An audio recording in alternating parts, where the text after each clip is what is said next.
really talk about that night out at the canyon. Not unless someone brings it up.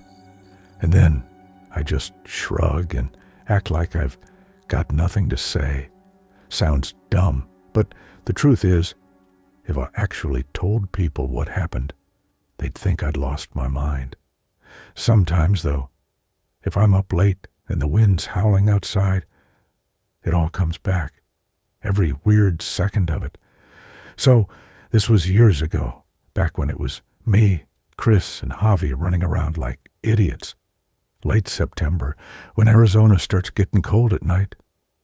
We were bored and had this tradition, I guess you'd call it, where we'd dare each other to walk the old railroad tracks after dark. The ones out by Blackbird Canyon. Nobody uses them anymore. So, unless you trip on a busted rail or get caught by some ranger, it's just an excuse to freak each other out.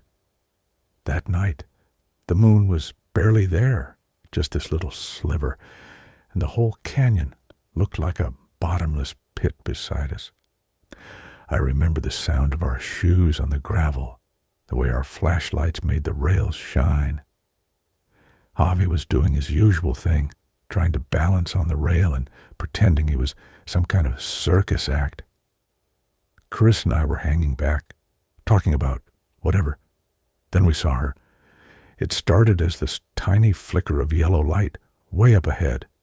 Not like the LED beams from our flashlights, softer, old-fashioned. We all just stopped. At first, I thought maybe it was a ranger or some camper who'd gotten lost. But as we got closer, I could make out the shape of a woman. She was just standing there on the tracks, back to us, holding a lantern. Her hair was super long and black, and she was wearing this white dress that just barely brushed the rails. The whole thing looked old, like something from a black and white photo. Right then, I got this weird, cold feeling in my chest. Chris said something, but honestly, my ears were ringing. It was like I was already scared, but hadn't figured out why. We should have turned around. Any sane person would have. But no, we started following her, like three idiots in a bad movie. She never looked back, just walked slow, steady, the lantern swinging by her side. The light made the canyon rim look weird, all the shadows moving like they were alive.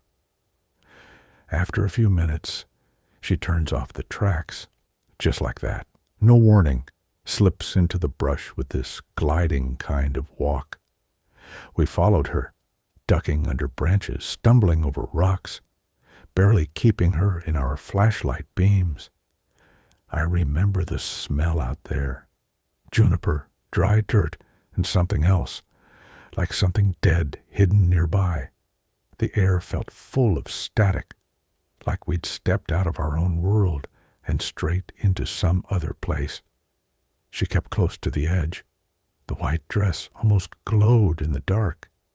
Then she stopped where the ground kind of sloped off, loose dirt sliding down into nothing. Out of nowhere, her foot slipped, and she went right over the edge. The lantern flew from her hand, bounced off a rock, and all of a sudden she's hanging there, grabbing this twisted root just below the rim. That's when she started crying. Not normal crying either. This thin, broken wailing that made my skin crawl. It echoed through the canyon, high and empty. All three of us rushed over, not even thinking. I dropped to my stomach, reaching for her. She was clinging to that root, hair hanging over her face, shoulders shaking.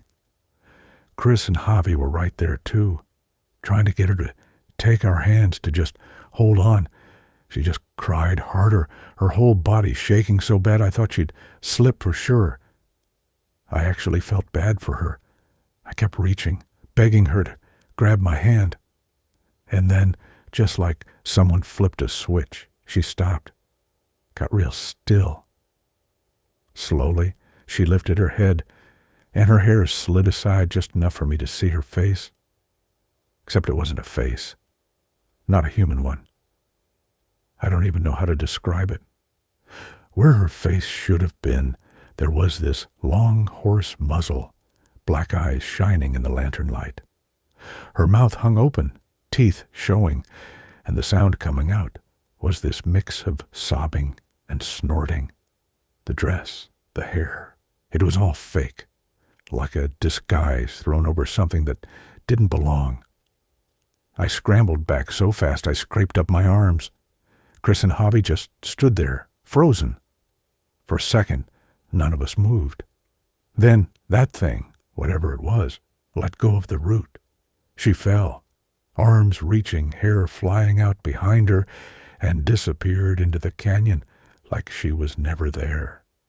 We didn't stick around. We bolted, crashed through the brush, back to the tracks.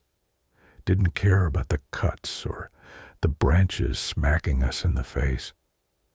We ran all the way back to town, didn't stop until we were standing under the streetlights, trying to catch our breath and not puke. Nobody ever believed us. They said we were drunk, high, making stuff up. But I still see her sometimes when I close my eyes, standing on the canyon's edge, crying for something, her face hidden, just waiting for someone dumb enough to follow. I don't go near Blackbird Canyon anymore. Not after dark. Not ever.